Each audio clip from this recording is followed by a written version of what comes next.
e eu deixo no meu canal do YouTube, tudo bem? Eu vou colocar aqui, vou colocar o chat direto comigo, certo? E, mais uma vez, peço desculpas aí pelo atraso, tá? Vamos lá, então. Sucedâneos do pagamento. Semana passada, né? Verdade, vocês receberam há poucos dias, eu tinha feito. Semana passada eu ainda não tinha feito uso, né, do Hangouts Meet. Então, gente, nesse primeiro momento eu vou deixar a tela dos slides, tá? Vocês vão ouvir a minha voz e vão ter a tela dos slides. Eu não consegui no Hangouts Meet colocar as duas telas ao mesmo tempo. Se alguém souber como faz isso, pode me colocar para mim no chat ou no e-mail. Eu agradeço muito se alguém souber como é que faz isso. Eu não consegui achar, tá? Porque daí eu queria ficar eu, né, a minha apresentação, meu rosto, vamos dizer assim, e os slides juntos, né? Mas como eu não consegui, hoje nós vamos ver os sucedâneos do pagamento. Até a aula passada, né, semana passada, eu tinha visto com vocês, feito uma videoaula com vocês, né, sobre, nós estamos vendo, né, as obrigações, finalizamos, né, quitação, o tempo, o lugar, o modo, pagamento, e vimos os meios indiretos de pagamento, né, o pagamento em consignação, subrogação, imputação e dação, sendo, na verdade, os mais utilizados, talvez, os mais comuns, né, o pagamento em consignação, subrogação também usa-se muito, né, substituição, né, de um dos polos, e a dação em pagamento, que é muito utilizada também, né, quando eu troco, né, quando eu faço realmente uma troca, a obrigação originária, ela persiste, mas eu dou algo de natureza diversa, né, então, se eu devo um dinheiro, eu não tenho dinheiro, eu posso dar um bem ou uma prestação de serviços, eu tenho a dação em pagamento. E agora nós vamos ver os sucedâneos de pagamento, tá? Sucedâneos, o que significa sucedâneo? Sucedâneo, numa acepção, num significado mais amplo, sucedâneo significa substituição, né? E como que nós vamos analisar os sucedâneos? Sucedâneos, na verdade, para nós do direito, são aqueles institutos que vocês vão ver, são 4, são aqueles institutos em que produz o mesmo efeito do pagamento. Por isso que se diz que é uma substituição do pagamento. Ele, na verdade, produz o mesmo efeito, como o pagamento, certo? É por isso que é chamado de sucedâneo. São 4 os sucedâneos, né? Nós vamos ver, a novação, a compensação, a confusão e a remissão, né? Todos os sãos, né? São dessa espécie, né?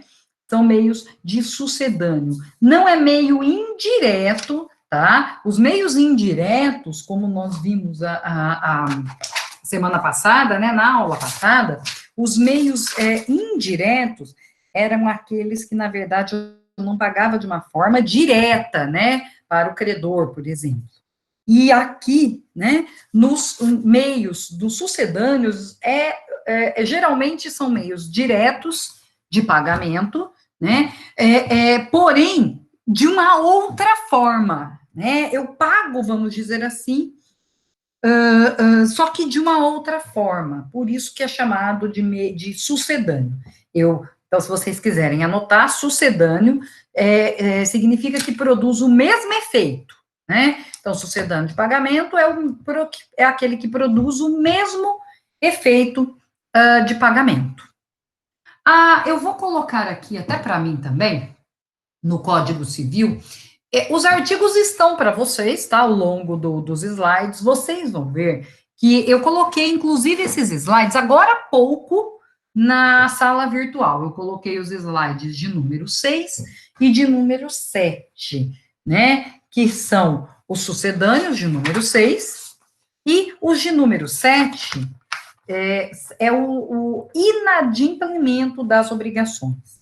Muito provavelmente, nós vamos ver hoje algumas espécies, né, de inadimplemento também. Se der, a gente ainda vê algumas espécies, deixando outras para depois, tá? Então, vamos para a novação. A novação está no artigo, começa, né, no artigo 360 e vai até o 367. E se vocês vão percebendo que nós estamos aí acompanhando, né, o direito das obrigações no próprio Código Civil, né, com algumas questões doutrinárias e jurisprudenciais. Mas, como eu já falei para vocês, é uma disciplina, né, a matemática muito que não sofre grandes evoluções, né? Vamos dizer assim, né? Não tem tantas evoluções assim no direito. Bom, nova ação. Eu lembro que quando eu fiz o meu curso de processo civil, curso de especialização em processo civil, eu tinha um professor que sempre falava, quando ele dava aula de inovação, ele sempre brincava, tá? Vamos falar assim, ele brincava. Novação, né? Se eu tentar desmembrar essa palavra, novação, fica nova ação, não é? E ele brincava por quê? O que é uma novação? E eu aqui pego as palavras, né? Tomo para mim as palavras, para nós, as palavras de Carlos Roberto Gonçalves, que é o que eu uso mesmo, gosto muito dele, né? A novação é a criação de uma obrigação nova para extinguir uma anterior. Então, quando nós falamos, né, de inovação, nós estamos nos referindo, ele brinca que é uma nova ação, porque na verdade é uma nova obrigação. É quando eu crio uma obrigação nova para extinguir uma anterior. Aqui, no caso, é quando a novação, né, ela se assemelha muito à subrogação, à cessão de crédito, à cessão de débito, né? Mas a novação é aquela que a gente chama, ela tem um dos requisitos, é o interesse de novar. O que é isso? É quando eu efetivamente faço uma nova dívida, tá? É uma nova dívida para substituir a anterior. Então, o que é a novação? É quando eu crio uma obrigação nova, mas eu crio essa obrigação nova para extinguir uma obrigação anterior, tá? Então, isso acontece muito, tá? Muito. Eu tenho uma obrigação anterior, exemplo, banco. Eu tenho um débito no banco e eu não consigo pagar esse débito. Eu vou lá e eu renegocio o débito. E eu renegocio o débito com juros, com correção e não sei o quê. Essa renegociação, geralmente, essa renegociação é uma inovação. Por quê? Porque eu vou extinguir aquela negociação anterior que eu tinha, aquele débito anterior. E aí eu vou formar uma nova obrigação no banco, né? Então eu devo, por exemplo, R$ 5.000 no banco. Eu não consigo pagar esses R$ 5.000. Eu chego no banco e faço e procuro renegociar. E eles falam, não, tá bom, vamos renegociar. Juros, multa, não sei o que, tal. E aí, e não só acrescido, ele extingue aquele contrato. Por isso que é criar uma obrigação nova, não fica anterior. Eu extingo a obrigação anterior e eu crio uma obrigação nova. Então, nesse caso, eu crio uma nova obrigação. Então, eu faço, né, eu assino esse exemplo do banco. Eu assino um novo contrato, um novo contrato para, com vistas a criar essa nova obrigação, porque eu extingui uma anterior. A inovação é criar para extinguir, né, tá? Sempre lembrem-se disso. Criar para extinguir, tá? Criar para extinguir. Então, eu crio uma obrigação nova. Eu crio uma obrigação nova porque eu vou precisar extinguir uma outra obrigação, tá? Então, os requisitos da inovação. Extinção de uma obrigação anterior válida, né? Ou ao menos anulável, né? Então, a obrigação ela tem que ser válida. E pode ser anulável no sentido de que essa obrigação possa ser convalidada, ela pode ser legitimada, né? Então, é óbvio que eu não falo aqui em inovação se a obrigação, por exemplo, for nula, tá? Bom, eu já acabei de falar para vocês, a obrigação pode ser anulada, né? Por uma condição ou por um termo. Eu não falei, vocês ainda não viram, né? Condição suspensiva e a condição resolutiva, né? Vou explicar de uma forma mais sucinta para vocês, tá? Embora vocês ainda vão estudar esse instituto, só que esse instituto ele permeia todo o direito, né? A condição suspensiva é aquela condição, né? Porque tá, se for condição suspensiva, a condição suspensiva é aquela que os efeitos dela, né, vão existir. Os efeitos dela vão existir, né? E ela vai ser suspensa, por isso que é chamada de condição suspensiva, né? Ela suspende, né? Eu vou suspender os efeitos dela com o implemento da extinção. Então, se, por exemplo, eu tenho uma condição suspensiva, né? Somente quando houver a condição da antiga, somente com o implemento da condição, extingo a antiga. Então, se eu tenho uma dívida pendente de condição, eu não posso novar, eu não posso realizar uma obrigação nova se ainda tiver pendente uma obrigação antiga, tá? Na condição resolutiva é aquela que os efeitos estão valendo. E aí, quando chega a condição, essa condição, ela se resolve. Se resolve, quer dizer, acaba. Vamos colocar de uma forma mais simples, né?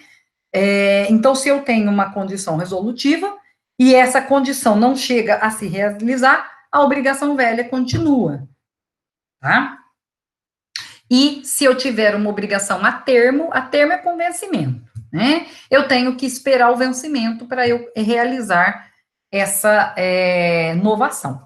Da condição, não fiquei satisfeito com o que eu falei para vocês, não. Da condição, é interessante vocês saberem assim, se tiver uma obrigação pendente de condição, enquanto a condição não se realizar, né, então, por exemplo, eu quero fazer eu tenho um débito com uma pessoa, e esse débito está pendente de uma condição. Condição é um evento futuro e né? Então, está pendente de uma condição. Essa condição pendente, por exemplo, eu tenho um débito e esse débito eu vou pagando até que a pessoa complete, até que a pessoa venha, um exemplo, tá? Até que a pessoa venha a se casar.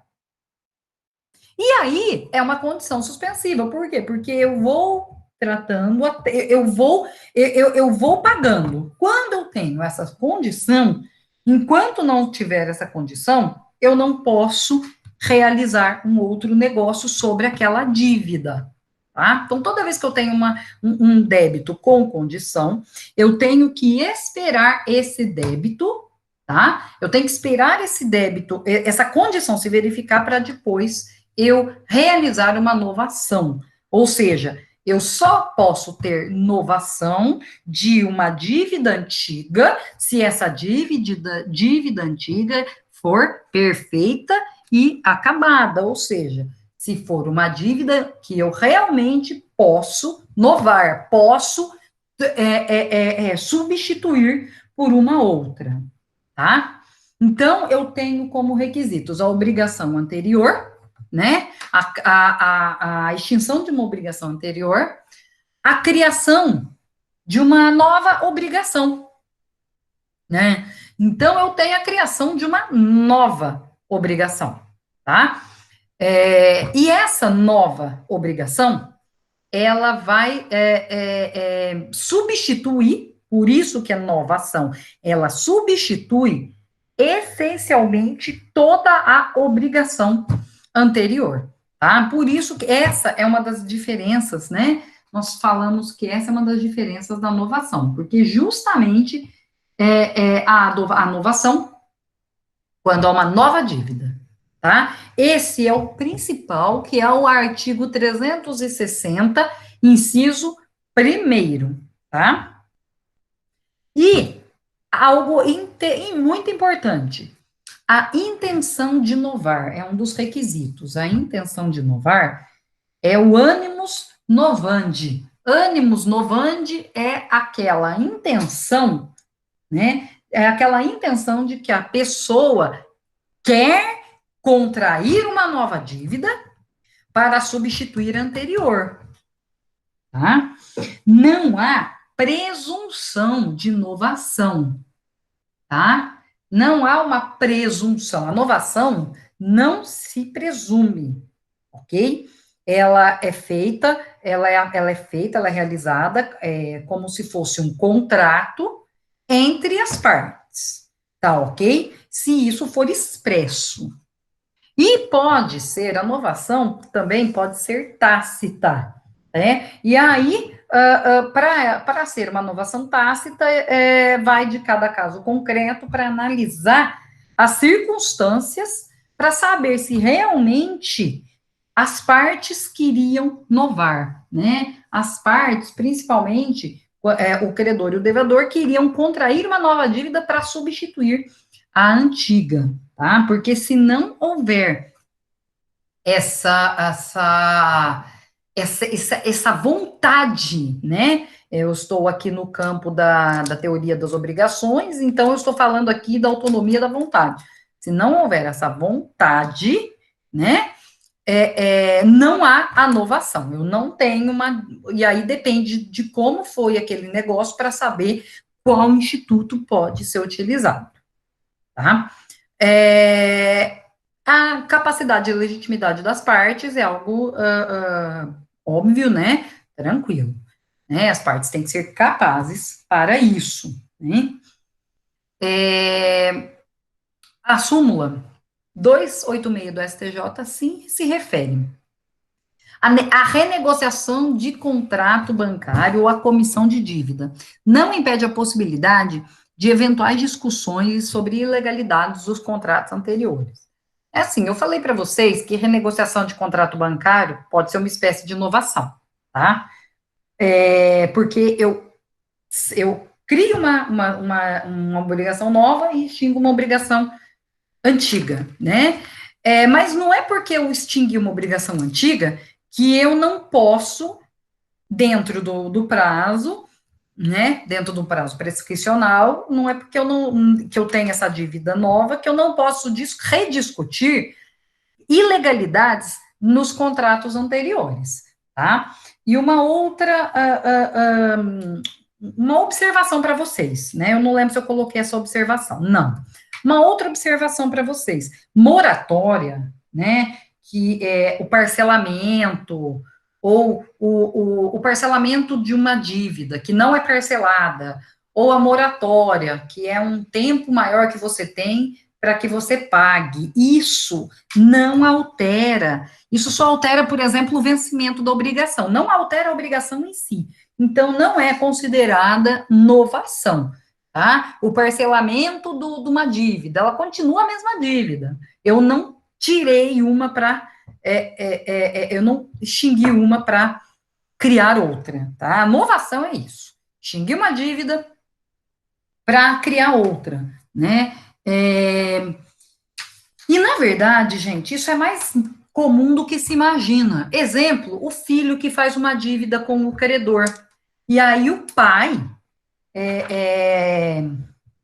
pai resolve extinguir aquela dívida do filho, ele chega para o credor e fala, olha, meu filho tem uma dívida com você, tal, tal, e eu quero assumir essa dívida, mas aí ele não assume a dívida só substituindo ele forma com esse credor uma outra obrigação. Então, eu extingo uma dívida e eu crio uma outra dívida. Pode haver alteração dos polos, passivo e ativo? Com toda certeza. E está nas espécies de novação. A novação é objetiva, ou também chamada de real, quando ocorre a mudança na natureza da prestação, né? É quando ocorre a mudança do objeto. Porque quando eu falo em obrigação, gente, a obrigação, ela tem o objeto e as partes, sujeito ativo e sujeito passivo, né? Então, quando há a mudança na natureza da prestação, eu tenho, né, a novação chamada de objetiva. A novação, ela também é subjetiva, quando eu me refiro aos sujeitos. Subjetiva ativa, né? Quando há a mudança do credor, quando ocorre, então, a mudança do credor originário, que substitui, né, o outro credor, ficando o devedor quite com aquele.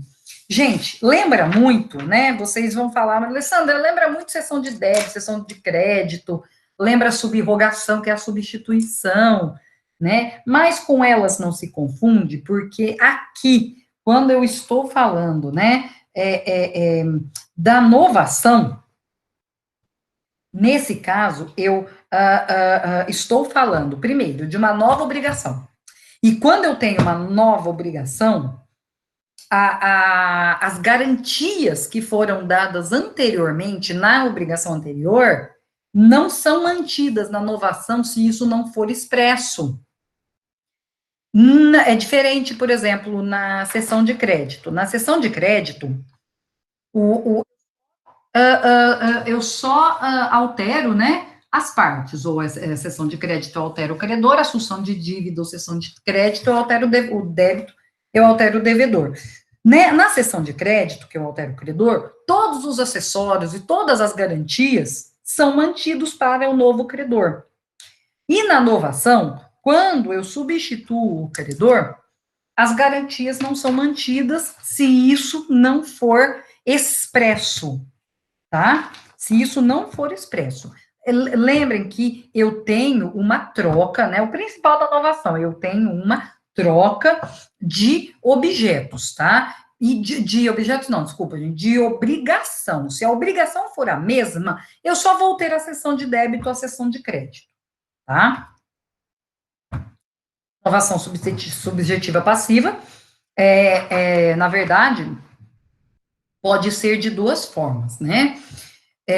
A subjetiva passiva, ela também é chamada, muitas vezes, ela é chamada também de expromissão, né? É quando há mudança do devedor por um outro devedor, né? Exigindo, é claro, o consentimento do credor. Aqui, gente, funciona como uma verdadeira cessão de débito, tá? Com consentimento do credor. E funciona como uma verdadeira cessão de débito, né? Então, eu tenho um devedor, e aí o devedor original, e aí eu vou ter um outro devedor que vai substituí-lo, né? Que vai ser o devedor originário agora, tá? Eu mudo o devedor, tá ok? E eu também tenho, na novação subjetiva passiva, por expromissão, é quando eu substituo o devedor, por iniciativa de terceiro, ou eu também tenho, por própria iniciativa do devedor, é o que a gente chama de delegação, né? Que no nosso código não há previsão, vamos dizer assim, né? é quando o terceiro assume a obrigação, tornando o quite com o credor. Ou seja, não é uma relação direta só entre devedor e credor, devedor originário, entre devedor originário e credor. É quando o próprio terceiro assume uma dívida. Exemplo, o A deve para B, o B deve para C. Então, eu tenho um A que deve para B. E o A deve para B, então ele é devedor. O B deve para C, o B também é devedor. O C é o credor. O que o B faz? O B conversa com o A e com o C, e aí o A paga direto para o C, né? Então, eu tenho aí uma verdadeira delegação, tá?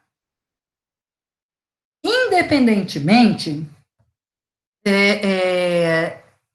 isso daqui eu falei para vocês, na verdade, né? Os efeitos, né? A novação. Na novação, há a extinção das garantias e dos acessórios da dívida anterior, tá? Então, gente, tem que ter muito cuidado quando há um contrato, como se fosse um contrato, né? Porque depende da anuência das partes, né? De inovação, um instrumento particular, não gosto da palavra contrato, um instrumento particular de inovação, as garantias que existiam na dívida anterior, então a dívida anterior tinha um débito e esse débito tinha uma hipoteca sobre ele, né?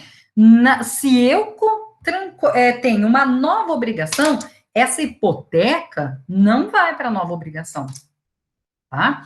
A não ser que isso esteja especificado,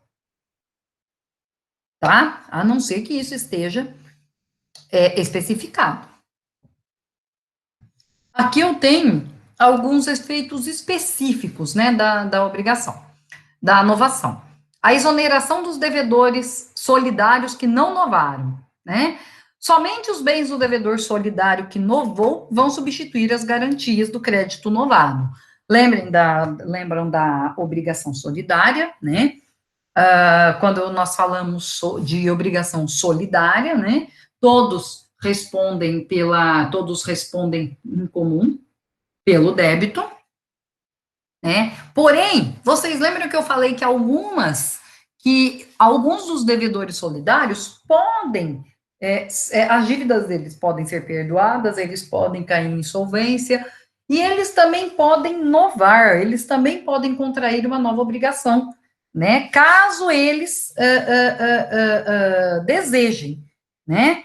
Porém, somente esse devedor solidário que novou, né, que realizou uma nova obrigação, somente para ele vai substituir a garantia, vão continuar as garantias, tá? Aqueles outros devedores solidários, eu tenho A, B e C. O C novou, né? Ou seja, o C realizou aí criou uma outra obrigação para ele, extinguiu a anterior, mas só para ele, né? Então, aquela garantia que tinha na obrigação de todos, aquela garantia só vai aproveitar, só vai continuar com aquele que novou. Os outros devedores que não realizaram essa novação não vão continuar mais com esses bens, tá?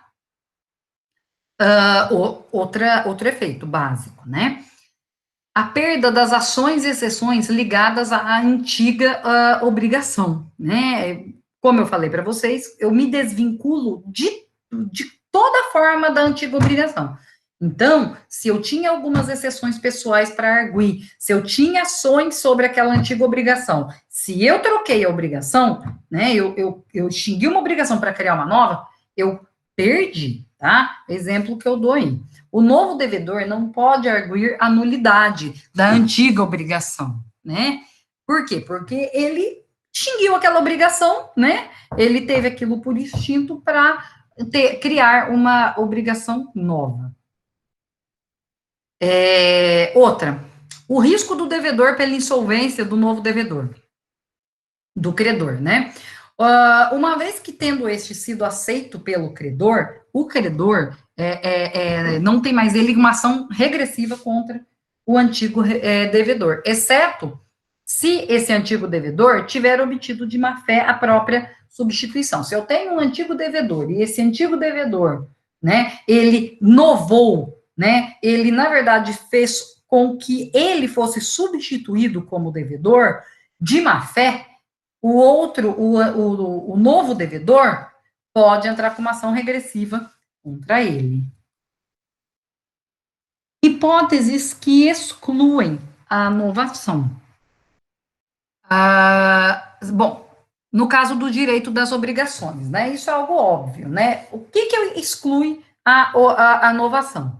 Quando as obrigações ou são inexistentes, tá? As obrigações antigas e as novas, tá? São inexistentes, nulas ou prescritas. Há quem entenda, há doutrinadores que entendam que dívida prescrita eu posso novar, porque dívida prescrita, por mais que eu tenha perdido, digamos assim, o direito, né, o direito àquela determinada ação, eu posso não ter perdida, né? Eu posso não ter, eu posso não ter isso especificamente perdido. Então, existem autores que entendem que dívida prescrita pode ser novada, ou seja, em cima dela eu posso criar uma nova obrigação. E aí, é claro, se eu tenho uma nova obrigação em cima de uma dívida prescrita, aquela dívida já acabou, agora eu tenho uma nova. E essa nova subsiste com toda a sua validade. Aqui nós temos os artigos, né? Eu vou passar rápido os artigos, porque, primeiro, vocês têm nos slides, segundo, vocês têm no próprio Código Civil, né? Mas o principal é o 361, tá? Dá-se inovação quando o devedor contrai com o credor nova dívida para extinguir e substituir a anterior. Esse é esse é o chave, tá? O 2, quando o novo devedor sucede ao antigo, ficando quite com o credor, né? Caso que nós já vimos, é a novação subjetiva passiva, também chamada de expromissão, que lembra, que se assemelha à cessão de débito. E quando, em virtude da obrigação nova, um outro credor substituir ao antigo, ficando o devedor quite com o antigo. Tá? Nesse caso, eu tenho a novação subjetiva ativa, tá? Mas a principal é a novação objetiva ou real, que é a primeira, é quando eu contraio uma nova dívida. E o 361, não havendo ânimo de inovar, expresso ou tácito, mas inequívoco, a segunda obrigação confirma simplesmente a primeira, tá? Então, eu tenho que ter um ânimo de inovar. Se eu não tiver a segunda obrigação, na verdade, ela se assemelha apenas à primeira. Vou passar aqui, tá? Bom, vamos para o segundo instituto. Compensação. Bom, vocês já devem ter ouvido falar muito, né? A compensação é muito utilizada no comércio em geral, né? Artigo 368 a artigo 380. O que é a compensação? A compensação é quando há duas pessoas, e ao mesmo tempo elas são credoras e devedoras uma da outra. Tá? Eu só tenho, quando eu tenho duas pessoas, duas não, gente, entre pessoas, né? E que sejam ao mesmo tempo credoras e devedoras. Então, eu tenho 3 credores solidários para 3 devedores solidários, por exemplo, né? E aí, um é credor do outro. A compensação, gente, é uma economia processual e é uma economia no plano comercial. Por quê? Porque se eu sou credora de um determinado valor, né? E a outra pessoa é credora de um determinado valor meu, eu devo R$ 100 para o João, né? E o João também me deve R$ 100. Para quê?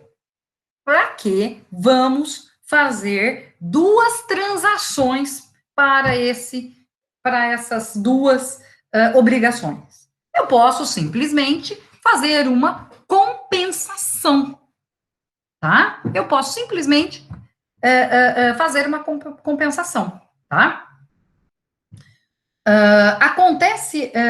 Acontece muito, né, a compensação no plano, acontece muito no plano total, né? No plano total, quando a compensação é geral, é quando eu tenho um valor e aquele mesmo valor a outra pessoa, eu devo um valor e uma outra pessoa me deve o mesmo valor, né? Eu devo para aquela pessoa, tá?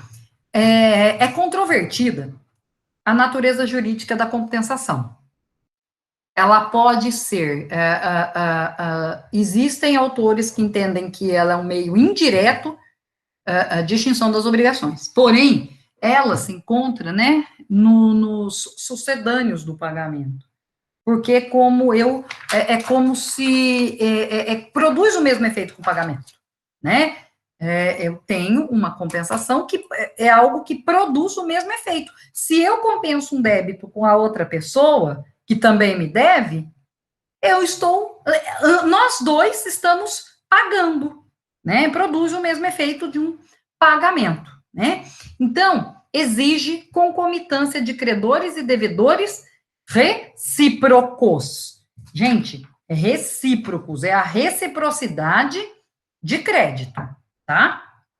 Pode extinguir a dívida ou parcial ou totalmente, né? A total é aquela em que devem valores iguais. E a parcial é quando há débitos de valores diferentes. E aí vai se compensar até onde der. Eu coloquei aí no final, no C para vocês, né? A deve R$ 100 a B, né? E o B deve 150 para A. Ora, então, se B deve 150 para A, ele ainda vai ficar devendo 50 para A. Vai haver uma compensação, tá? Lembrem disso. A compensação acontece, lembrem sempre disso, a compensação acontece apenas entre credores e devedores recíprocos, tá? Credores e devedores recíprocos. Então, eu já falei para vocês da compensação total e a compensação parcial. Parcial é quando não há compensação total, por quê? Porque existem créditos fracionados, né? Um deve 100, outro deve 150, não vai pagar tudo. É isso que eu quero, é isso que a gente tem que entender, né? E a compensação, ela pode ser legal, judicial ou convencional. A convencional, vou começar de baixo para cima. Né? A convencional é aquela fixada pelas partes. Eu não tenho, não há previsão legal, não há uma decisão judicial, simplesmente acontece isso muito no comércio, uma compensação convencional. As partes convencionam, elaboram um acordo sobre isso. Né? Há também a compensação legal, judicial e legal, né? Judicial, se isso for requerido ao juiz, né? E geralmente isso é requerido ao juiz em ação, gente, tá? Quando eu devo, por exemplo, o A me deve, eu devo R$ 1.000 para B. Eu sou A, eu devo R$ 1.000 para B. O B entra com uma ação requerendo esses R$ 1.000. Só que o B me deve 400. O que eu faço? Na própria ação, eu entro com uma defesa chamada reconvenção, que vocês vão ver, as defesas do réu, não sei se vocês já viram. Eu entro com uma reconvenção pedindo para o juiz compensar o débito. Eu devo, mas eu não devo tudo o que ele está falando. É a judicial, é aquela que eu peço para que o juiz decrete, analise e decrete. E a compensação legal, que está no 368 e seguintes, tá? 368, 369 e 370, tá?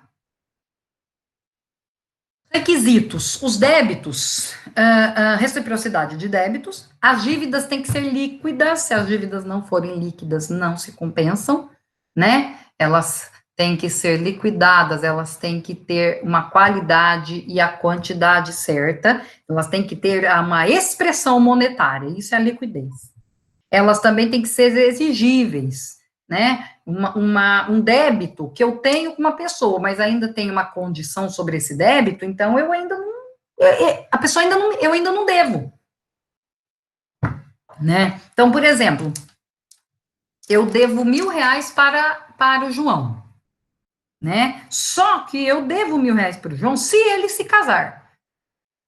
Só que o João me deve 800. A dívida dele para mim é pura, mas a minha é condicional. Se ele não casou, eu não posso pedir a minha, então eu não posso pedir a compensação, tá? O débito, os dois débitos têm que ser exigíveis. E, principal, os débitos têm que ser fungíveis, né? O que significa os débitos serem fungíveis? Eles têm que ser da mesma natureza, da mesma qualidade. É o princípio da homogeneidade, né? Então, eu tenho uma obrigação de dar, eu tenho que compensar com uma obrigação de dar, eu não posso compensar com uma obrigação de fazer, ou de não fazer, né? Por quê? Porque como que eu avalio, tá? Os efeitos. Bom, o principal, extingue ambas as obrigações, ainda que parcial, mas extingue, né? Libera os devedores, né? E retroage ao momento em que ocorrer a dívida.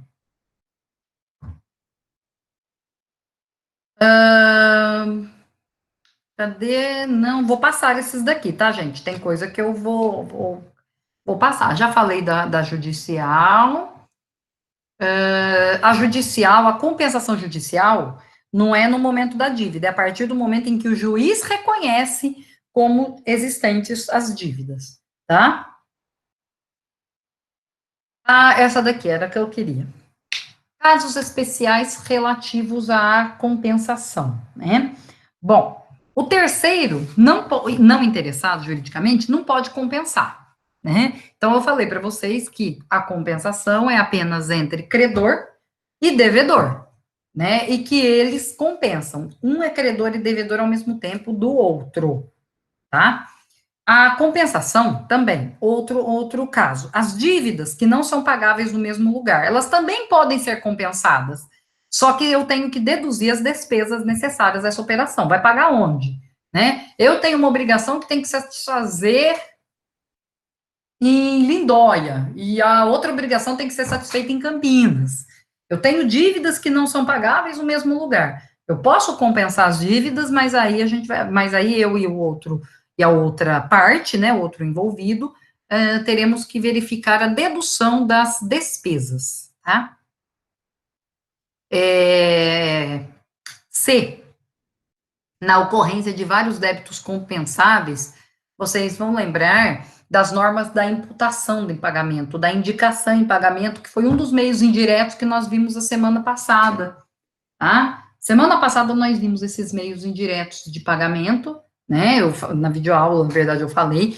E aí, se eu tenho vários débitos compensáveis, eu tenho que ir lá nos artigos da imputação, né? Então, a dívida, a escolha primeiro da dívida, quando eu tenho várias dívidas, pode ser que primeiro o devedor escolha, ou pode ser o devedor. Se eu tenho capital mais juros, eu tenho que pagar primeiro os juros, né? Então, existindo vários débitos, né, compensáveis, eu tenho que observar as normas da imputação, né?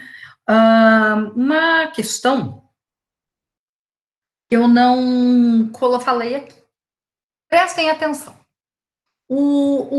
A compensação acontece, então, entre duas pessoas, né? Vamos colocar duas, podem ser mais.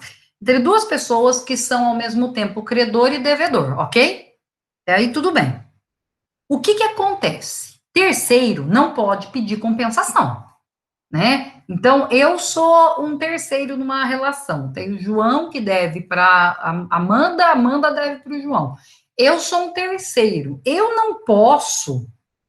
E eu tenho um débito com a Amanda, né? Eu tenho crédito com a Amanda. Eu não posso compensar o crédito do João com ela, porque eu sou o terceiro, certo?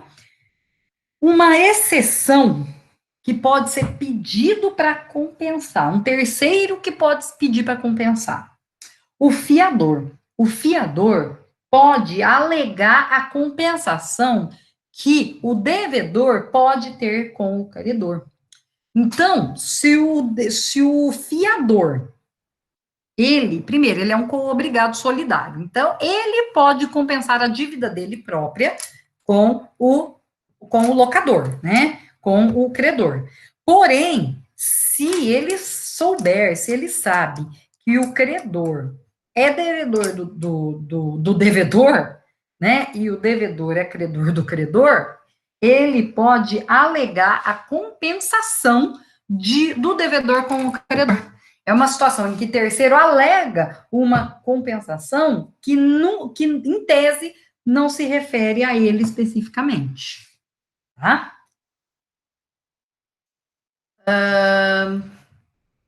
E para compensação, deixa eu ver uma coisa, gente. Artigo 373. O artigo 373 são as causas que impedem a compensação. Quando que eu não posso compensar a dívida, né?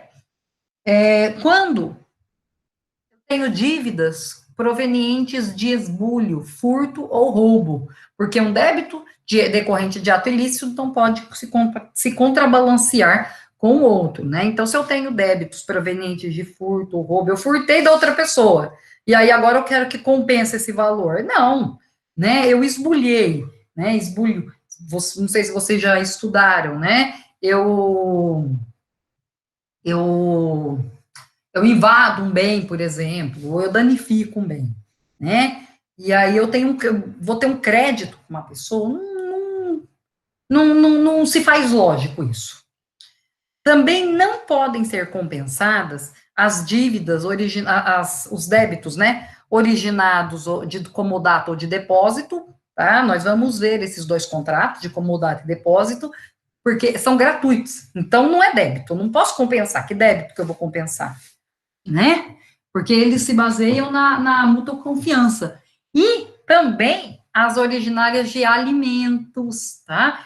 Então, por exemplo, o marido deve para a esposa, né? O marido deve para a esposa um determinado valor e a esposa também deve para o marido. Aí o marido paga alimentos para a ex-esposa, né?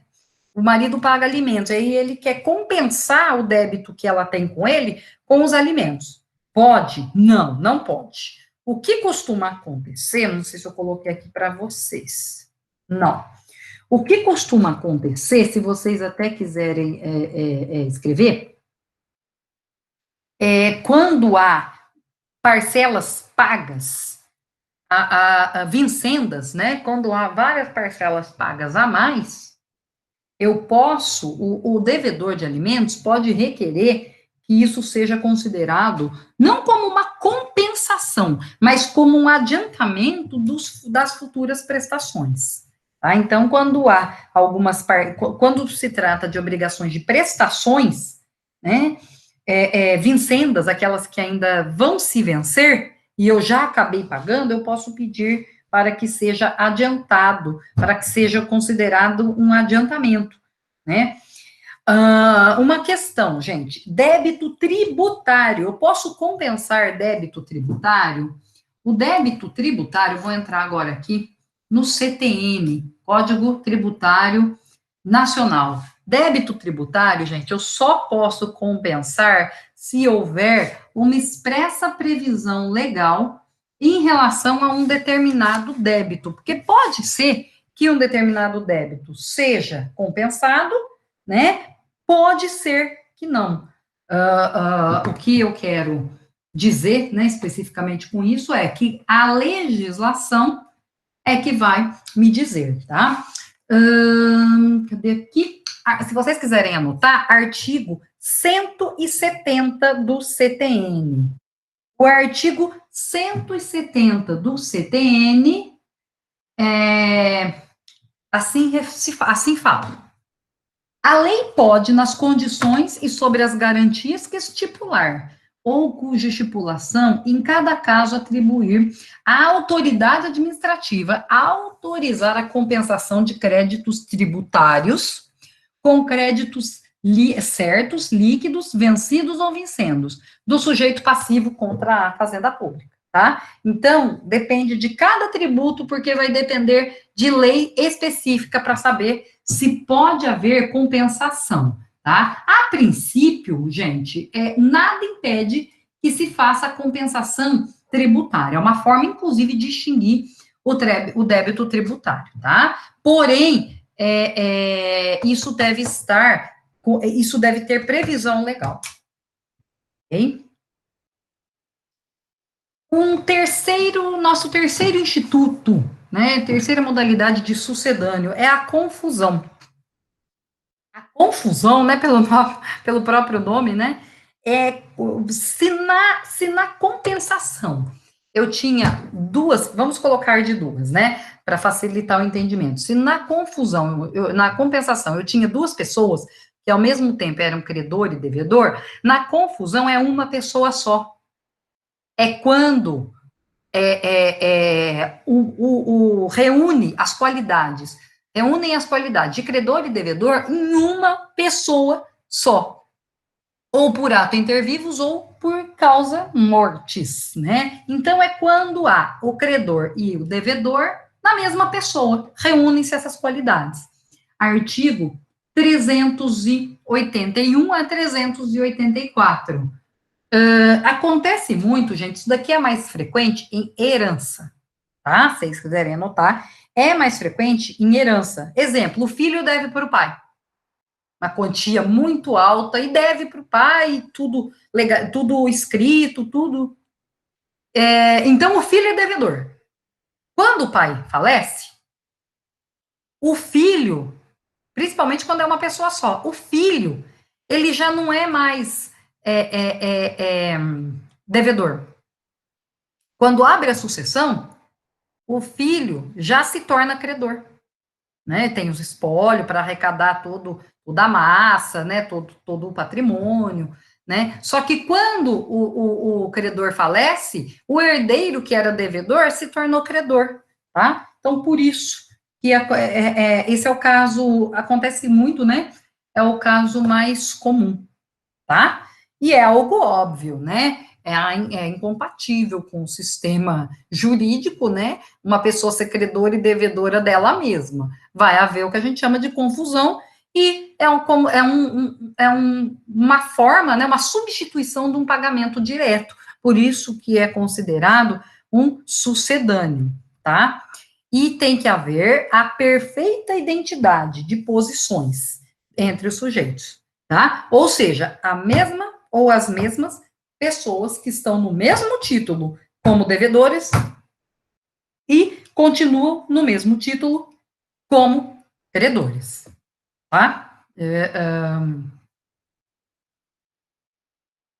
A confusão, né?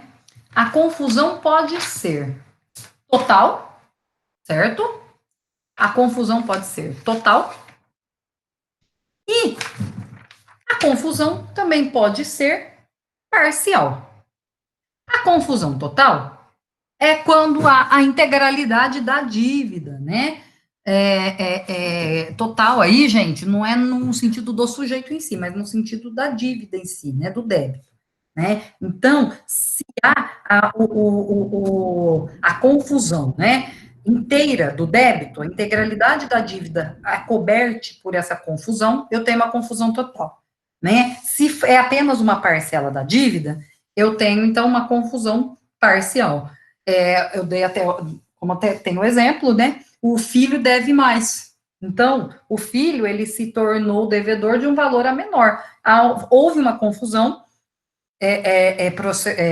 de direito material, né, de direito civil, mas ela ainda não extinguiu a dívida total, tá? Bom, a extinção da obrigação, um dos principais efeitos da confusão, né? Um dos principais efeitos da confusão. A confusão extingue como há uma obrigação acessória, uma obrigação principal, a confusão extingue também a acessória, tá? Mas a recíproca não é verdadeira. Então, assim, a extinção da obrigação principal extingue a obrigação acessória. Um exemplo claro que eu dei. Eu tenho um débito com meu pai e esse débito com meu pai tem um fiador. Se o meu pai morre, eu herdei a herança. Ora, se eu me tornei o credor, eu não preciso mais daquele fiador. Para que eu vou ter o fiador? Fiador de que dívida se agora eu não tenho mais dívida? Ok? Então, na confusão, se eu extingo a obrigação principal, eu também extingo a obrigação acessória. Agora, o contrário não é verdadeiro. Se eu extingo a obrigação acessória, eu não extingo a obrigação principal. Tá? Então, vamos supor que a confusão não atinge o devedor, atinge o fiador, né? Vamos supor, o fiador se torna credor daquela pessoa que faleceu, né? Então, de devedor, ela virou credor. Então, o que acontece? O fiador, ele virou credor. Não extingue não extingue a obrigação principal. Extinguiu a obrigação acessória, fiança. Mas o devedor continua devendo. Certo? Bom, eu posso ter a extinção da confusão. O que é extinção? É quando retorna as partes em tese ao seu. Retorna a parte ao seu status quo, que a gente chama, né? Eu posso acabar, não ter mais confusão. Quando? Quando restabelece a obrigação principal anterior. Ou seja, quando a confusão entre as pessoas do credor e do devedor não retornam mais. Tá? É quando credor e devedor, ao mesmo tempo, eles eram credor e devedor ao mesmo tempo, uma pessoa só, e de repente eles não são mais. Tá? A extinção. Pode acontecer também a extinção da confusão se o título, né, se o título específico da obrigação se tratar de um título nulo, né, ou de uma situação jurídica transitória. Situação jurídica transitória é aquela que uma hora, temporária, uma hora ela vai passar. Né? Eu coloquei aqui o exemplo do fideicomisso. Fideicomisso é assim, é quando eu recebo uma herança, vou dar como exemplo, tá, gente? Eu não vou explicar teoricamente, até porque vocês vão ver ainda o fideicomisso. É quando eu tenho uma herança, eu recebo uma herança. Eu sou herdeiro, então, né? Só que eu recebo uma herança por testamento, e o testamento diz que, em um determinado momento, eu vou ter que passar essa herança para outro. Então, eu sou o que a gente chama, né, fiduciário, né? Eu recebi uma herança, tá? E aí, eu tenho que passar para outra pessoa. Tá? Então, eu posso ter uma confusão nesse caso, porque às vezes a outra pessoa que eu vou passar a herança pode ser devedora minha também, ou credora minha. Confusão, ok. E, por último, dos sucedâneos, né, vamos dizer assim, a remissão. Bom, gente, primeiro, remissão aí, faça alguma anotação, tá? A remissão aí é com 2 S's, vocês estão vendo, né? Remissão com 2 S significa, né, se refere a perdão, tá? Remissão com 2 S se refere a perdão. Por que perdão? Então, é o verbo que a gente chama de verbo remitir. Então, quando eu vou perdoar uma dívida, eu vou remitir uma dívida, tá? Atentem para isso. Por quê? Porque existe no direito também um outro instituto chamado remissão. Só que essa remissão é com C cedilha, está no artigo 826 do Código de Processo Civil, né?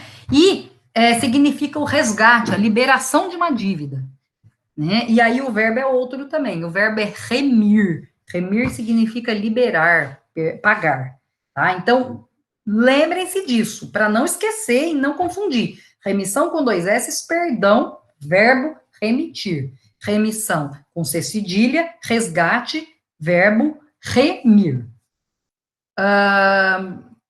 Então, a remissão é um perdão voluntário dado pelo credor, tá? A débitos de natureza patrimonial privada, ok? Patrimonial privada. Isso significa que eu não posso, existem determinadas dívidas que eu não posso perdoar, tá? Só que a remissão é um ato bilateral. O perdão de uma dívida depende da aceitação do devedor, tá? Depende da aceitação do devedor. Essa é a diferença entre remissão e renúncia. A renúncia, na verdade, a remissão é uma espécie de renúncia, né? Mas a renúncia estrita é um ato unilateral, e geralmente significa que eu nem chego a praticar atos tendentes a satisfazer o meu crédito. O passo que na remissão eu tenho que ter a anuência, a aceitação do devedor. Pode ser que o devedor não queira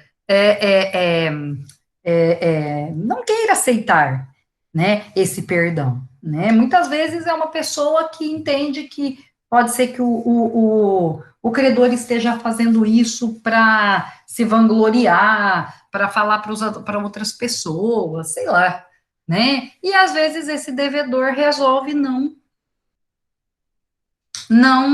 aceitar. É possível? Sim, tá? O perdão, remissão, a lei pode autorizar também a remissão, o perdão, né, de um crédito tributário, sempre com uma lei específica para haver essa remissão, né? Aí eu dei até como exemplo o artigo 172 do CTN. A lei pode autorizar a autoridade administrativa a conceder remissão total ou parcial de um crédito tributário, atendendo ao quê? A situação econômica do sujeito passivo. Gente, essa tem que ser muito bem fundamentada, porque senão todo mundo chega na repartição pública, né, fazendária, e fala que não tem condição de pagar, tá? O perdão também pode vir de erro ou ignorância do sujeito passivo quanto a alguma matéria de fato, ou em relação a um crédito tributário de valor muito ínfimo, né? Então, ver uma conta de água de R$ 1, por exemplo, né? Eu posso requerer, né? Ou em relação também a características pessoais daquela pessoa em relação a um determinado caso, e aí, nesse caso, a autoridade pode remitir, pode perdoar, tá? Por conta da equidade. Ou condições peculiares a determinadas regiões, tá? Determinada região, determinado território, né? Isso acontece muito com lugares onde teve enchente, grandes catástrofes, né? Eu não vi até agora a remissão por conta da pandemia do coronavírus, tá? O que eu vi é o adiamento das contas. Não sei se são em todos os estados, em todos as cidades, porém, existem alguns estados que estão. Ah, gente, desculpa, agora que eu tô vendo aqui, a Jaciele pediu para eu falar mais devagar. Tá bom, Jaciele, desculpa, porque também agora que eu tô vendo o seu chat, eu vou tentar falar mais devagar. É muita matéria, né, gente? Vamos combinar que é uma matéria bem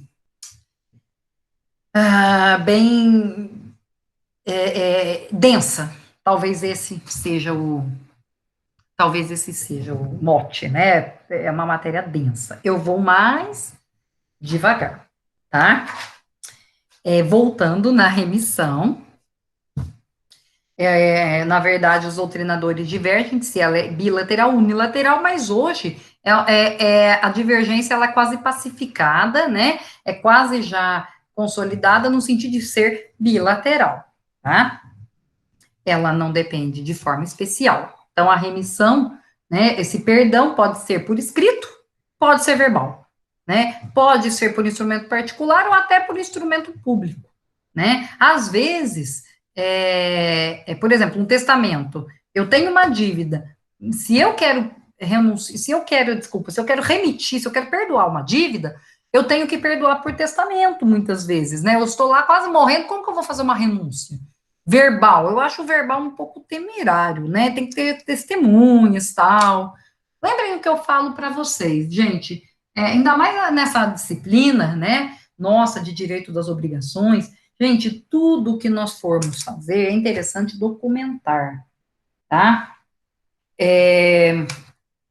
Só fazendo um parênteses ainda na remissão, mas só fazendo um parênteses, eu coloquei para vocês um tópico chamado videoaulas. Algumas videoaulas, tem uma videoaula minha, eu vou tentar achar mais algumas para vocês, né, para melhorar. Eu sei que é uma matéria muito densa.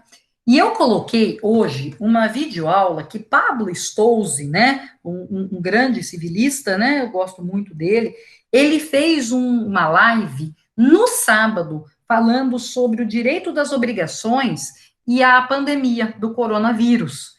Tem meia hora, mais ou menos, é muito interessante. Quem não assistiu ainda, eu coloquei o link para vocês na sala virtual. E eu também coloquei na sala virtual algumas atividades que são exercícios, só que de fixação, né? Os exercícios de fixação não é para pontuação, não é para nada, é para vocês, é um norte para vocês direcionarem a matéria.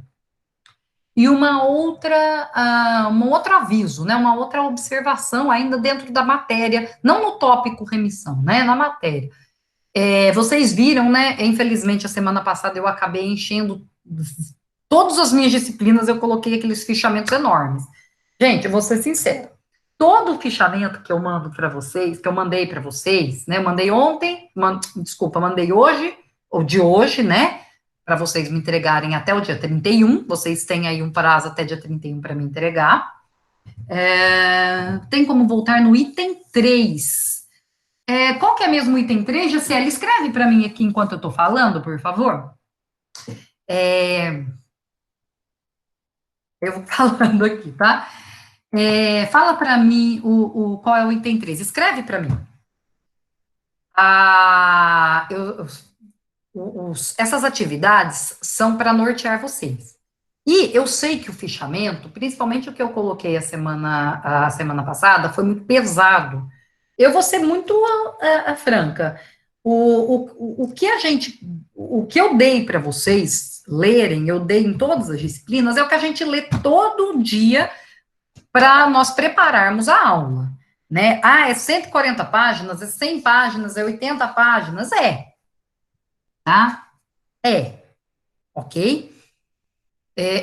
Só que eu sei que é muito pesado para exigir isso de uma única aula. Embora, sim, vocês tenham que estudar, eu sei que vocês estão estudando, né? Ainda mais agora, que eu acredito que a maioria, quem não trabalha, não precise trabalhar fora, tenha que realmente que estar em casa, trabalhando, estudando em casa, remotamente, acaba, né, tendo essa disponibilidade, né? Vamos colocar como disponibilidade, né? Então, acessem a biblioteca virtual, ou se vocês já têm o livro, leiam mesmo, gente. Eu acho que foi, eu não lembro, item 3, novação, tá? Daqui a pouco, peraí, Tatiane, já que eu falo. Toda vez que nós falamos, né, sobre determinadas questões, é importante sempre ter em mente que a gente trabalha com todos os tópicos. E eu não lembro qual foi a aluna que falou para mim, que foi pegar até os livros, né, foi na biblioteca, né, foi retirar os livros, e esses livros estavam, e tipo, eram 2 livros, sim. A nossa disciplina de direito das obrigações, ela é composta por duas partes, né? Direito das obrigações e dos contratos. Então, nós vamos terminar hoje ainda a gente não termina, mas até semana que vem a gente vai terminar a teoria das obrigações, né? A gente vai terminar com o inadimplemento das obrigações. E aí nós vamos para os contratos em si. Tá? Os contratos vão ter alguns contratos com algumas peculiaridades, tá? Outros não. E se eu tiver, eu vou procurar nos meus documentos pessoais, eu tenho quase 20 anos de advocacia, né? E nesse tempo eu fiz muito contrato, porque eu fiz especialização e eu gosto muito de trabalhar com a área de contratos. Então, eu vou ver o que eu tenho de contrato que eu possa estar passando, né? Até eu usei agora um gerúndio aí, posso estar passando para vocês, tá ok? Bom, Tatiane, você está falando aqui o item 3 de inovação. Gente, eu vou então pedir uma licença para voltar um pouco, tudo bem? Deixa eu ver aqui. Dívidas prescritas, será que era isso? Voltar no item 3, porque quando eu falo item 3, vamos pensar assim, ó. No sucedâneo, eu creio que seja esse item que a Jaci falou antes. Tá. Inovação, criação de uma obrigação nova, ok, né? Extingue uma obrigação antiga, e a intenção de inovar, né? A intenção de inovar significa o quê? Significa a vontade, intenção de inovar. Ah, ok, já sei. Intenção de inovar é aquela intenção de que, eu vou colocar numa forma bem simplista, que é assim mesmo, tá? A intenção de inovar é a intenção de eu extinguir uma obrigação para eu fazer uma outra obrigação, tá? E com aquela outra obrigação, substituir aquela outra obrigação. Então, assim, eu tinha uma obrigação antiga, então ela extingue e cria uma nova no lugar, né? Só que eu tenho que querer, né? Eu tenho que pressupor que eu tenho que querer inovar, eu tenho que querer extinguir uma para ter outra. Inclusive porque na inovação os acessórios, as garantias, não são mantidas na obrigação nova, né? Então, se eu tenho uma obrigação antiga, isso, gente, é muito importante quando vocês forem advogados e algum cliente procurar vocês, querendo procurar vocês para que vocês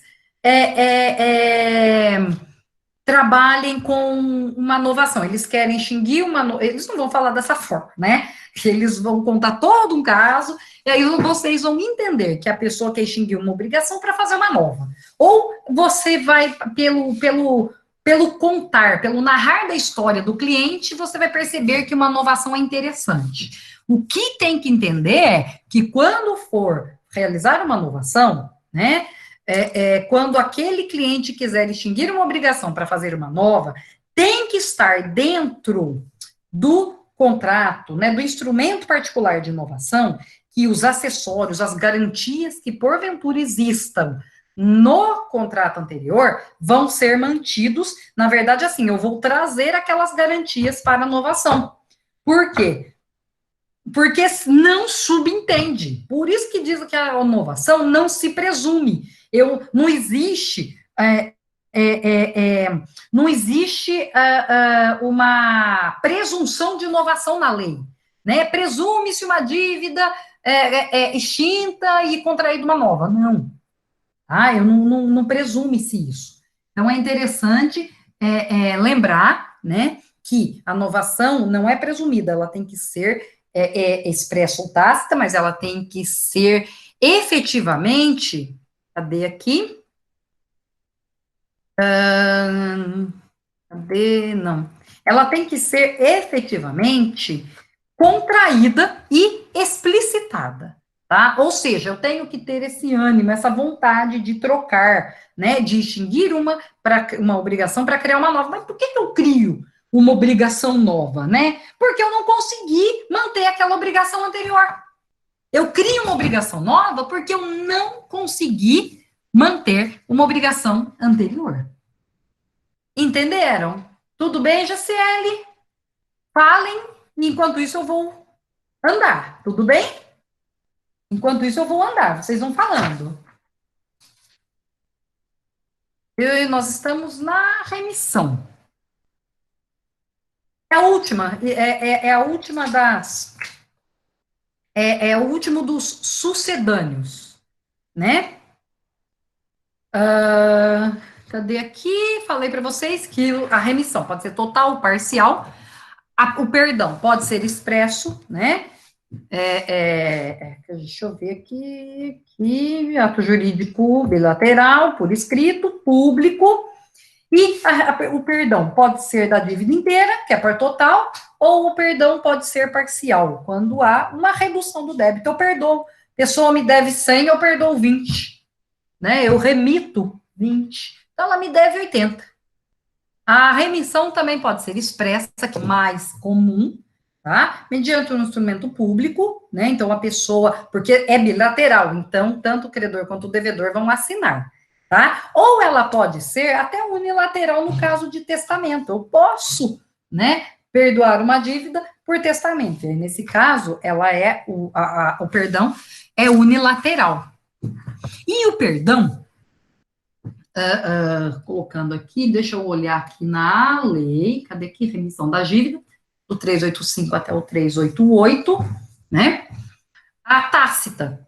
A tácita é aquela em que há a intenção, em que as circunstâncias no contexto fazem supor que o credor perdoou aquela dívida, tá? Artigo, cadê aqui? Cadê aqui? Artigo 386. A devolução voluntária do título da obrigação, quando por escrito particular, prova a desoneração do devedor e seus coobrigados, se o credor for capaz de alienar e o devedor capaz de adquirir. Bom, primeiro, a remissão, claro, entre agentes capazes, né? E o que acontece?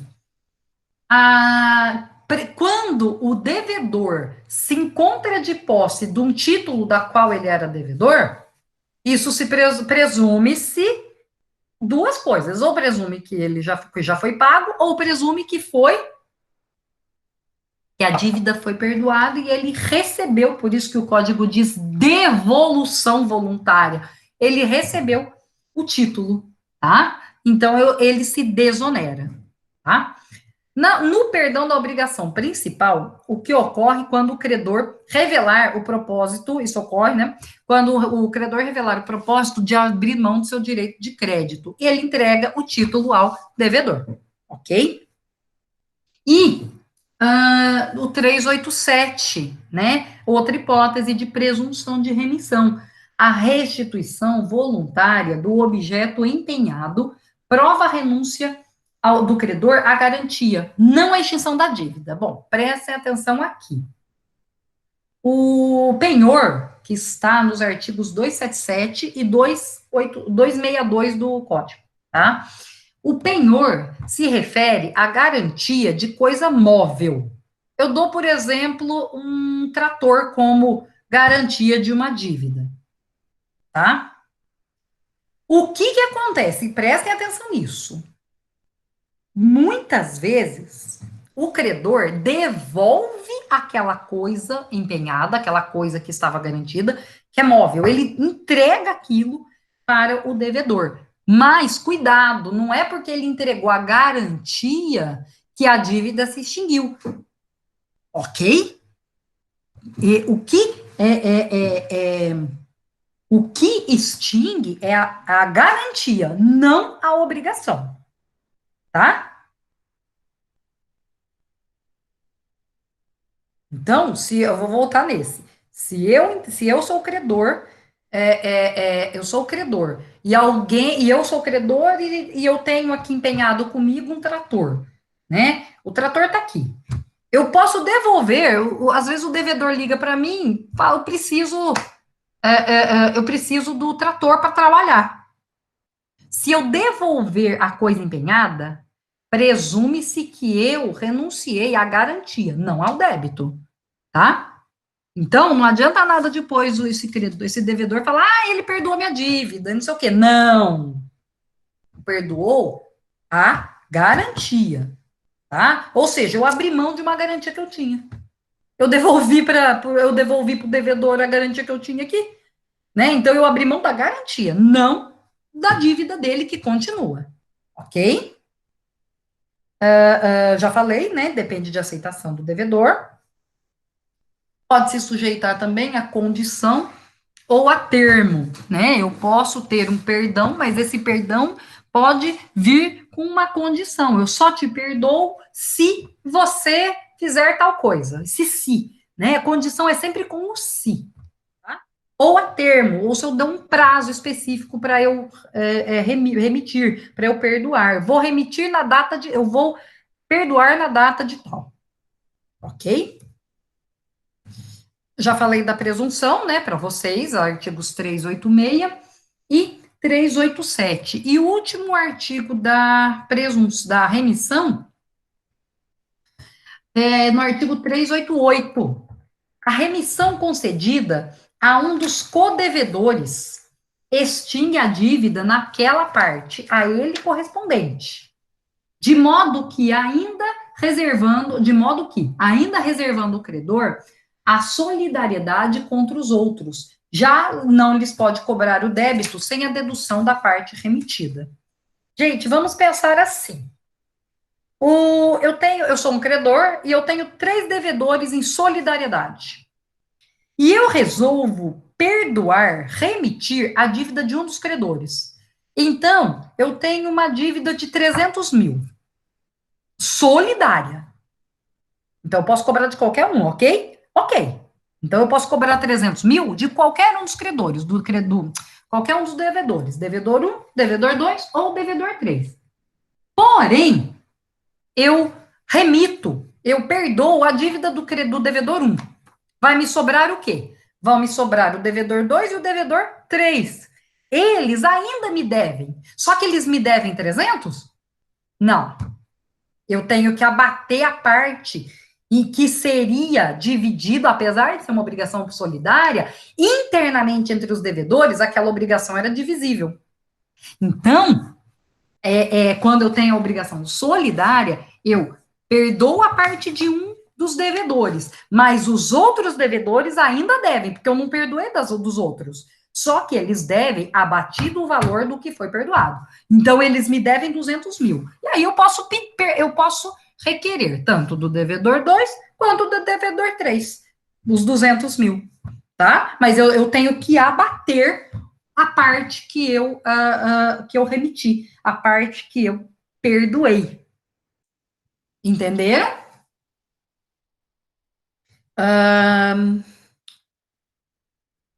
Gente, vou interromper o compartilhamento. Pera aí, gente, que eu tô aprendendo ainda a fazer essas coisas, né? Não sei se vocês vão conseguir me ver. Um momento que eu vou. Agora vocês conseguem me ver. Vocês estão me vendo? Devem estar me vendo. Eu estou me vendo aqui. Ok. Vou fazer assim, gente, com vocês. Vamos fazer o meu sim, tal. Eu estou vendo aqui que tem as perguntas, eu vou fazer assim, gente.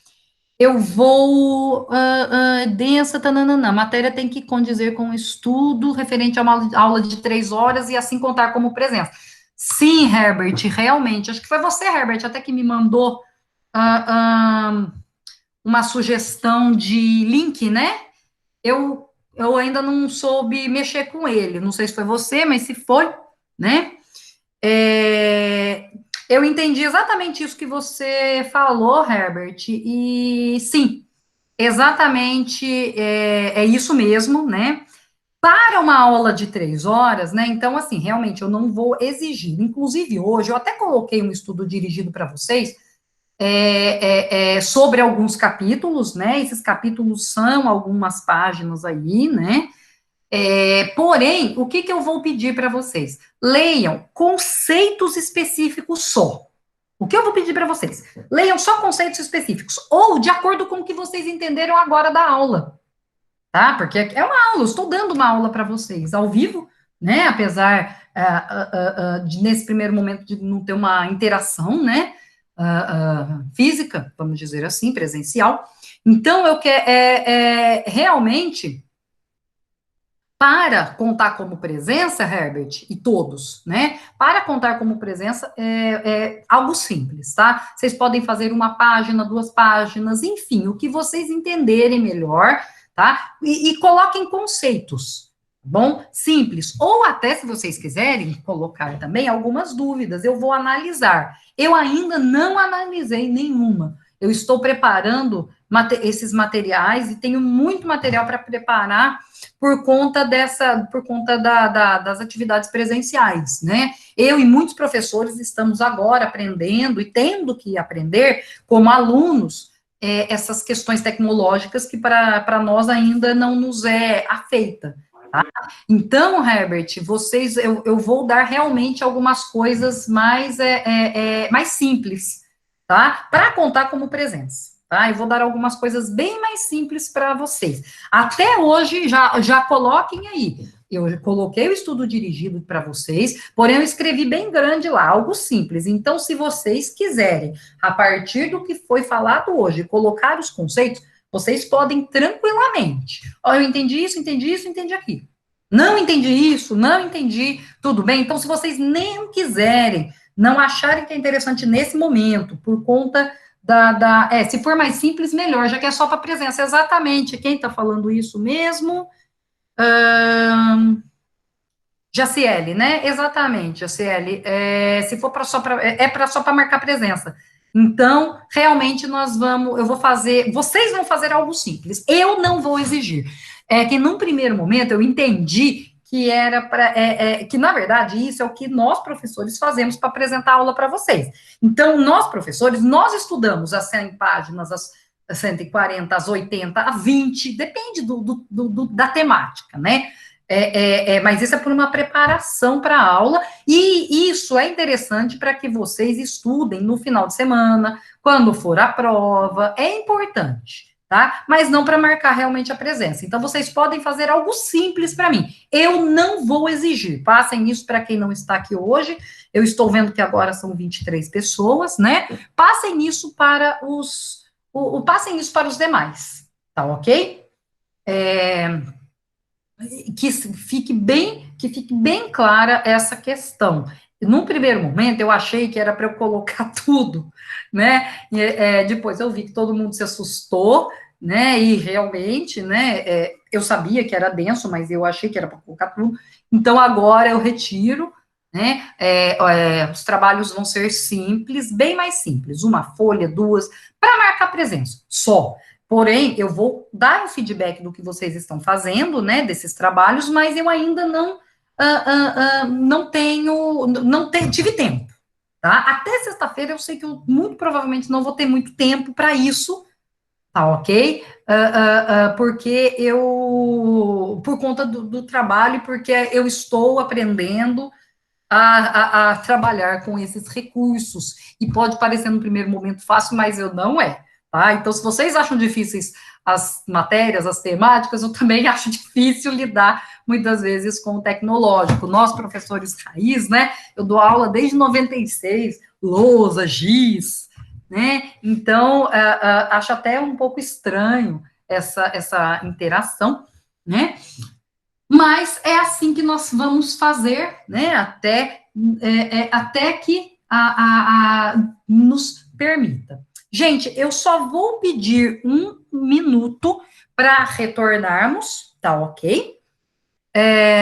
Eu vou só desligar o microfone e a câmera, vou dar uns 5 minutos e daqui a pouco eu vou retornar com vocês e eu vou retornar tanto no chat quanto no áudio para responder as perguntas, tá? Eu prefiro responder as perguntas do que ir para o inadimplemento. O inadimplemento, vocês têm aí no slide 7. Talvez eu faça algumas alterações, mas eu acredito que vão ser poucas, tá? Porque eu já preparei essa aula, mas eu acredito também que possa ficar muita coisa. Vocês vão dizendo também para mim, tá bom? Eu vou, então, uns 5 minutinhos e eu retorno. Tudo bem?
Olá, gente, voltei. Tô vendo que tem 22 pessoas na sala.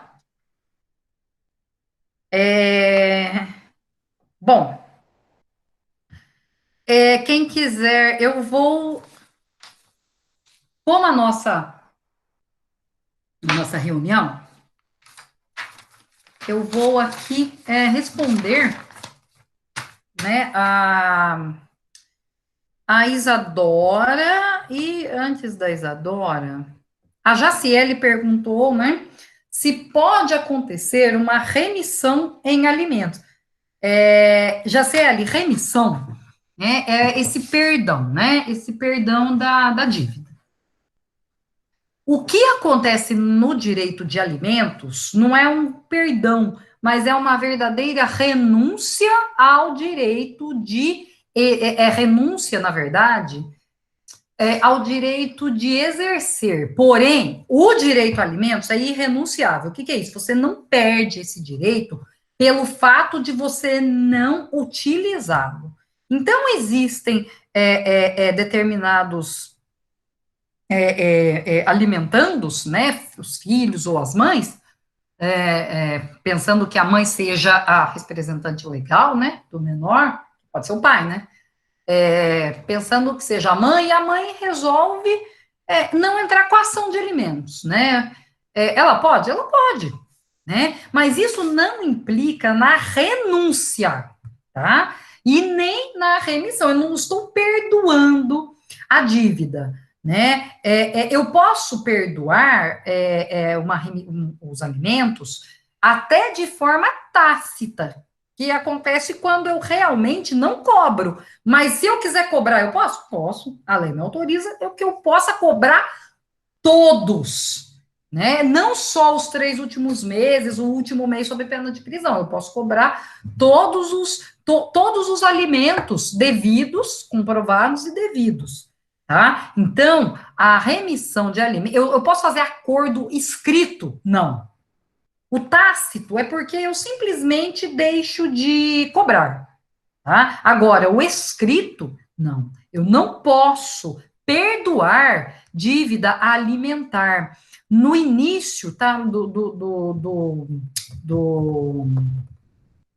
dos slides, a dívida remitida, ela tem que ser do direito privado e de caráter patrimonial, né? A dívida de alimentos, ela tem caráter patrimonial, mas ela se refere ao direito ou a caráter de ato ilícito, né? Quando eu tenho direito a alimentos por conta de ato ilícito, né? Quando alguém morre, por exemplo, eu tenho que pagar alimentos para a família dessa pessoa que morreu, ou os alimentos recíprocos em direito de família, tá? Então, eu não posso negociar, principalmente os alimentos em direito de família.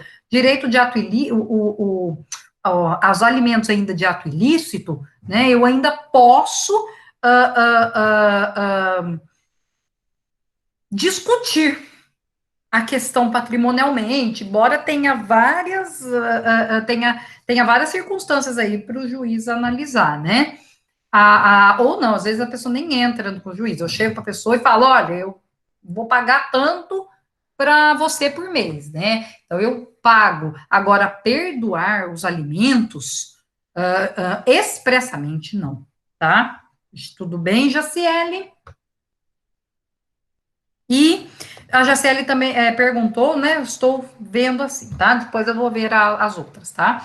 Estamos com bastante trabalho, já que é só para a presença. Ok, é isso mesmo.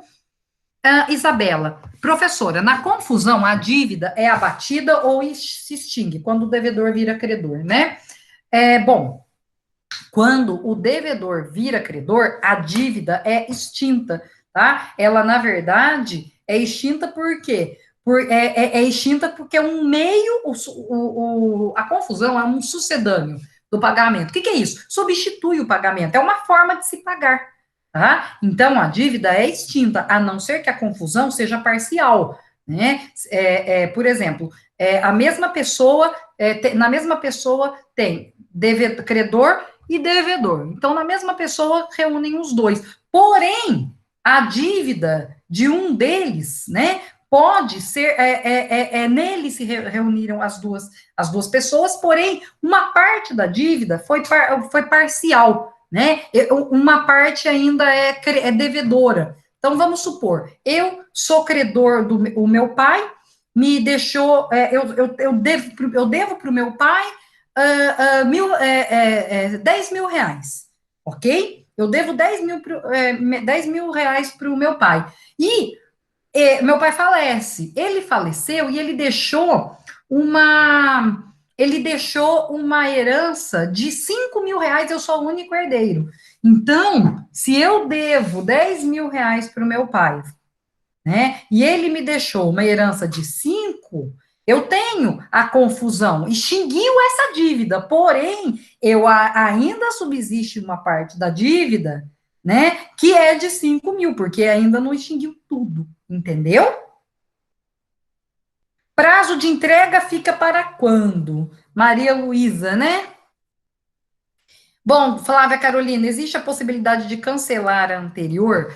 Não, na verdade, cancelar não, até porque eu preciso de uma documentação de vocês para que eu marque presença, tá? Mas vocês podem fazer o prazo de entrega. O da semana passada é até dia 27, hoje é dia 24, simples, gente, tá? Simples. O que que é isso? O que que é aquilo? A semana passada foram os meios indiretos de pagamento, né? Então, simples, o que vocês entenderam que é consignação, subrogação, imputação e dação, e o que vocês não entenderam, tá? Porque eu tô falando, até sexta eu não consigo ainda ver, só que quando eu ver, eu vou analisar e dar um feedback para vocês, tá ok? E então, não cancela a atividade anterior, mas pode ser mais simples, tá? Né? Aliás, deve ser mais simples. Façam isso em uma folha, 2 folhas, quanto vocês entenderem que está bom para vocês, tá bom? Até porque, apesar essa aula, né,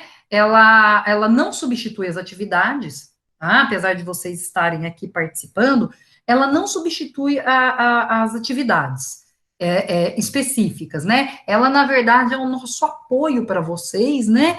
E que eu reputo, assim, extremamente importante, apesar de não ser o ideal, né? Mas o ideal, infelizmente, nenhum de nós podemos agora fazer.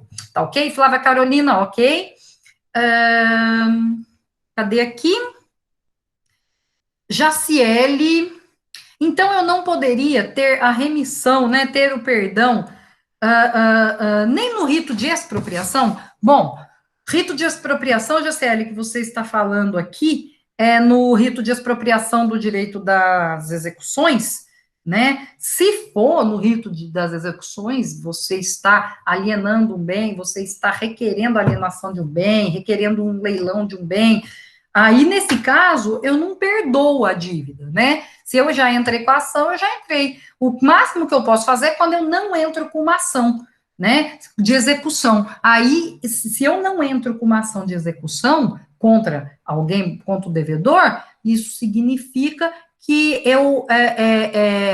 significa que aí sim eu renunciei ao direito de entrar, de cobrar, mas eu posso cobrar dentro do prazo, sim, tá? Eu não sei se foi isso que você quis dizer, o rito de expropriação, né?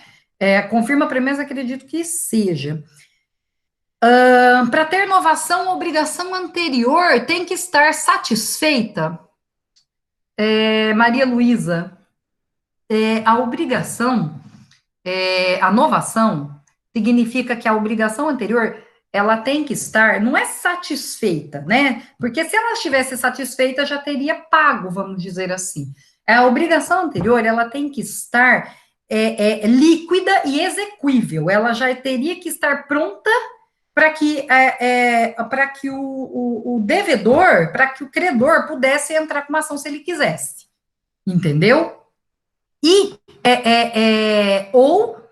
e ela tem que estar assim, ela tem que ser exigível. Exigível, ou seja, eu posso entrar se o credor quiser, ele pode entrar com uma ação contra aquela obrigação anterior. Quando eu falo em relação à condição, às vezes uma obrigação anterior tem uma condição, né? Se alguma coisa. Se eu tiver uma obrigação condicional, Isso significa que enquanto não se verifica a condição, isso significa que, se não tem a condição, eu não vou ter a exigibilidade ainda, tá? Eu não vou ter a exigibilidade, tá ok? Esclareci, Maria Luísa? Fala para mim. Ni, Grandino, professor, entrega por e-mail? Gente, ou pela sala virtual ou por e-mail. Mas o e-mail, eu prefiro por e-mail. O e-mail, eu demoro às vezes uns dias para responder que eu recebi, né, para dar o recebido, né?